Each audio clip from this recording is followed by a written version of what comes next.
Howdy partners, and welcome back to my channel. Today we're making something that needs absolutely no introduction. A gourmet smashed burger with homemade brioche buns. The ingredients for the brioche bun will be in the description below, but let's start it off. 500 grams of bread flour. This is important, bread flour is the main ingredient. 25 milliliters of warm, lukewarm, full cream milk, 7 grams of instant dry yeast, 50 grams of sugar, 2 large eggs, 10 grams of salt, 100 grams of unsalted softened butter, and 1 egg yolk for glazing. Before we get anywhere near the burger, we're going to make our own brioche buns. Because if we are calling this a gourmet burger, we can't just throw the world's most expensive beef between 2 slices of warm supermarket bread. Oh no, that would be like putting a tuxedo on a guy wearing Crocs. In the middle of the bowl, make a small hole. Put some sugar and dry yeast in the middle of it. Now here comes the important part. Add warm milk to the bunch. Warm, not hot. We're trying to wake up the yeast, not send it to the afterlife. Now stir things up like that unwanted guest at the Christmas table. This is only just to combine the milk, yeast, sugar, and a little bit of flour together for the activation. Now you cover this concoction with a plate or some cling film or a dishcloth.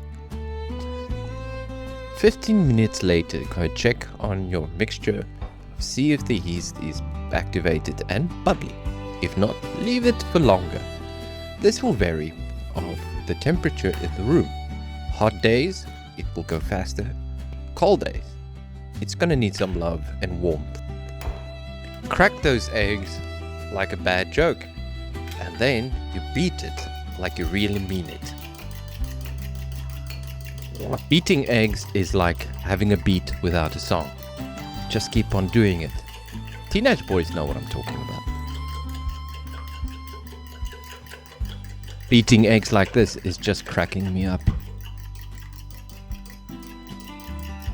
Now that your eggs are beaten like Kumar Usman has been beaten by Driekus du Plessis, you will pour the egg mixture into the yeast mixture in the middle of the bowl.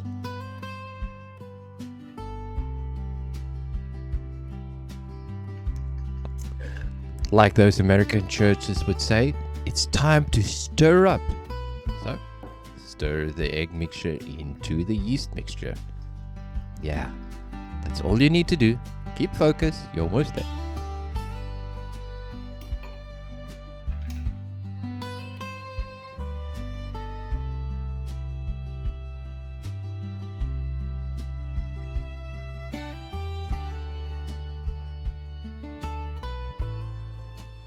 And here comes the fun part.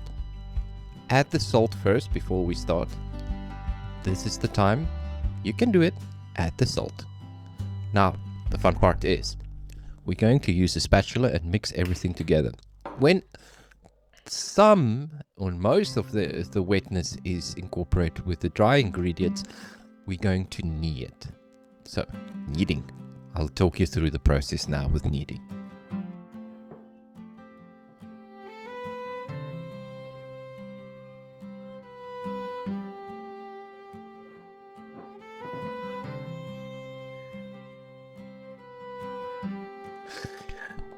Kneading! Turn the dough onto a clean surface and start kneading. I'm not going to lie to you, at this stage the dough is very sticky. Very sticky. It sticks to your hands, it sticks to the counter, and it sticks to your dreams. Well, that's at least what I think. Who cares? Don't panic. And don't start throwing flour at it like you are trying to put out a kitchen fire. We want to develop gluten. As you knead, the flour hydrates. The gluten develops and then eventually the dough starts becoming smooth and elastic. Look at my hands. It's moving in circular motions, pressing, squeezing, rolling, and pinching. This is all to help the dough to develop gluten. I want the bundle of dough to press and hydrate the flour as much as possible. This process also will become more stickier as we go. Who needs push-ups when you can knead dough? This thing is a workout. Biceps, triceps is burning by now. Well, maybe it's because I'm unfit and I'm getting older. Now comes the important part. Butter. Beurre. That's the French, by the way. Call it butter. We're going to add gradually butter in 3 stages. Add the first portion of butter and start kneading. And yes, it's going to look like you made a terrible mistake. Butter makes the dough sticky. The dough is going to become incredibly sticky again. But stay with me, don't panic yet. Keep kneading until the dough absorbs the butter and starts lifting away from the surface. Once it becomes smooth again, add the second batch of butter. Knead. Wait for it to come together. Then add the final portion of butter. This is also excellent upper body workout. Who needs a gym? Just make brioche. At that thing, what Marie Antoinette should have led with, instead of let them have cake. Let them have biceps. Yeah, that would have worked better, I think. Or, I think the reason why we're so angry is brioche is really a workout. But keep on kneading, you're almost there. When the third and final portion of butter is in, keep on moving the dough around so it becomes smooth, elastic, and slightly glossy. This is what you are looking for. You should be able to stretch the dough without immediately tearing. That's your gluten network doing its job. Sounds good, right? Here comes the first proof. Grease your bowl lightly and place the dough inside. Cover it and let it sit somewhere warm, preferably approximately 30 to 60 minutes. Sometimes, if it's a cold day, a little bit longer, or until you notice the increase on size, usually double. Don't rush this part. Good bread takes time. And unfortunately, patience is not an ingredient you can measure in grams.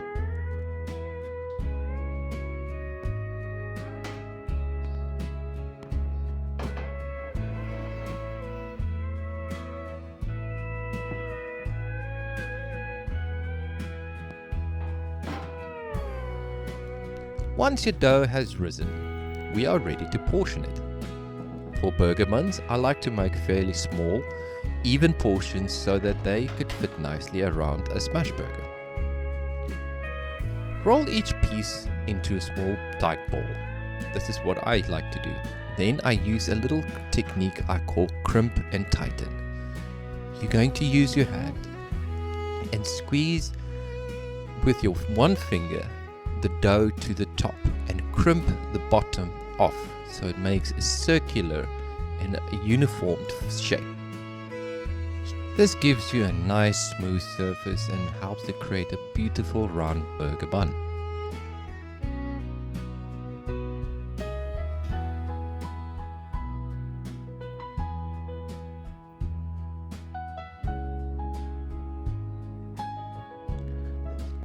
Place your bun onto a lined baking tray, leaving enough space between them.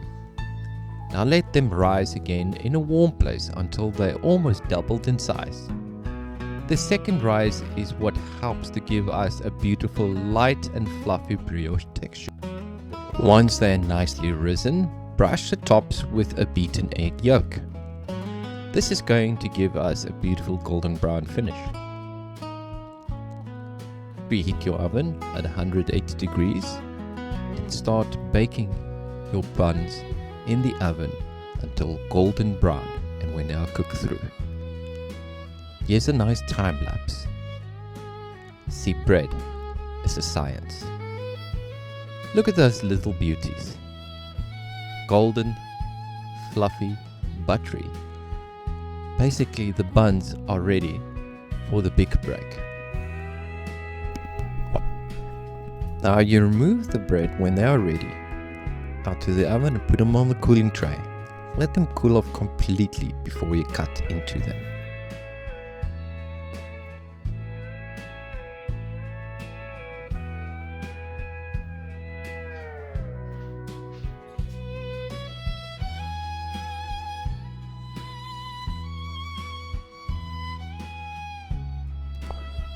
Okay, so now we're cutting the bread and lightly buttering them. We are getting ready and very close to building our masterpiece, the burger.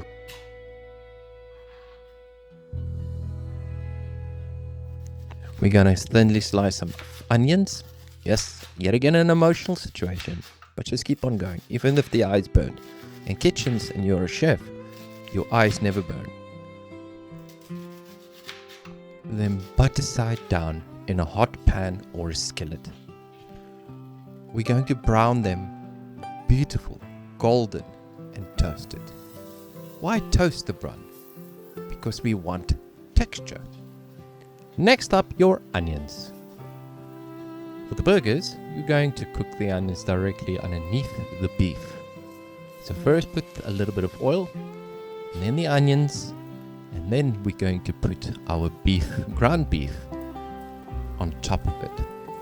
First, we're going to make a small little bowl of beef and then squish it with our hands to a very thin layer. Put it on top of the onions so that the steam of the onions cook the beef on top. Remember to season well, salt and pepper.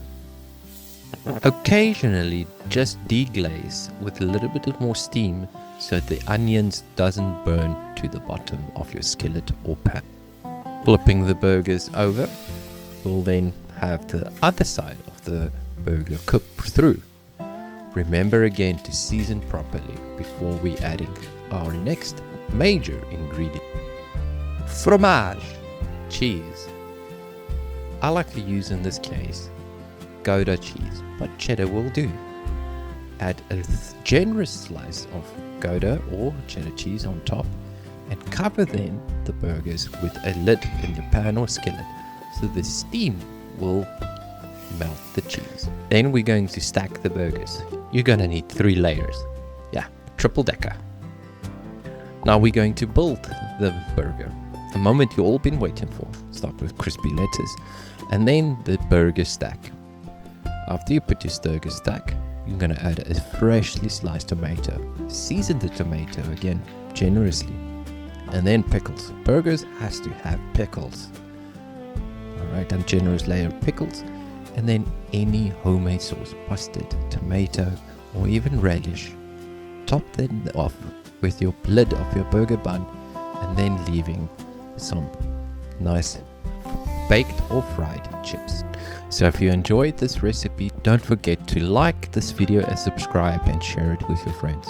Let me know in the comments. What's your ultimate burger topping? Pickles, bacon, jalapenos, or more cheese?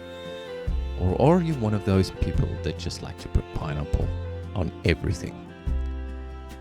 Alright, I'll see you guys on the next recipe. Stay blessed and remember to cook with a smile on your face. See you on the next one. From the Cowboy Chef.